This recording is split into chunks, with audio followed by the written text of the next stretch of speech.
Hello and welcome to another edition of Wine Vault TV, New Zealand's most passionate internet wine show today. I think we'll do. Well, maybe even fourth passionate wine show.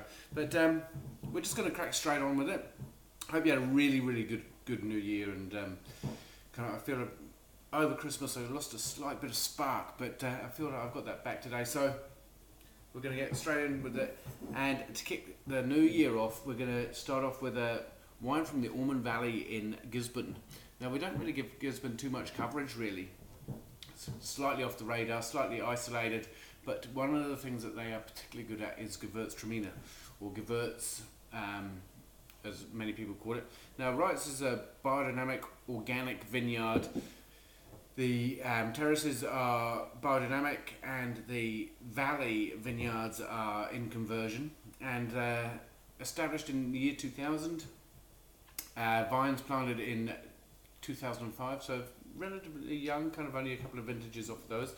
But as we all know, the Ormond Valley was probably one of the regions or country's best kind of areas for growing Gewurz, and that's why Nick Nobilo, formerly of Nobilo Wines, has invested so much money. I think it's about $10 million kind of down in the Ormond Valley, and as a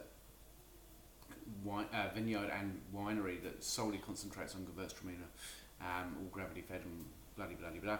Anyway, the winemaker of this biodynamic wine is Jeff Wright, and so it's also vegetarian friendly and approved by the Vegetarian Society. I would presume unfiltered, unfined. And so I did notice, I don't know whether you can see that, some of the tartrates right at the bottom, and sometimes if it's kind of shaken up, it can get a bit cloudy. Don't worry about the cloud, it's only kind of this new world phenomenon that kind of strips everything out of the wine, and a lot of the taste. The tartrates are actually fine. It ends up being cream of tartar. If you find those little crystals on the bottom of a cork, nothing to worry about. Just a little lesson there.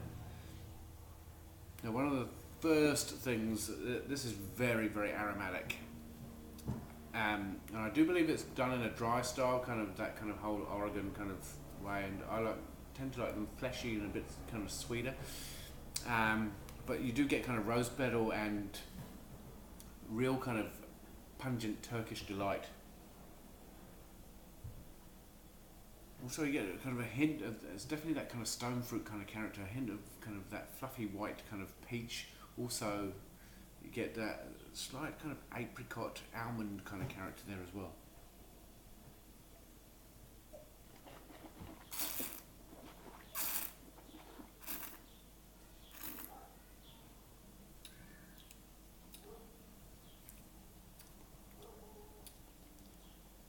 It's got really good acid. It's got lovely kind of layered stone fruit texture.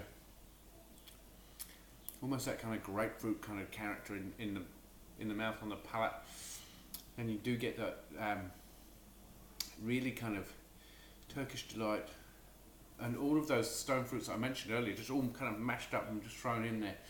I actually really like it. I think it's very good. I would have liked it a bit sweeter. But I guess for young vines, and it's the style that they're trying to do, they'll kind of find their own path. So as a dry style, probably going to give it 88 points, which not bad, but it's the first time that I've ever heard of them really, and just bought this out of another store earlier. So anyway, have a lovely evening. Tell me what, you can always leave those comments down at the bottom there. Tell me what your favourite Gewurztraminer is.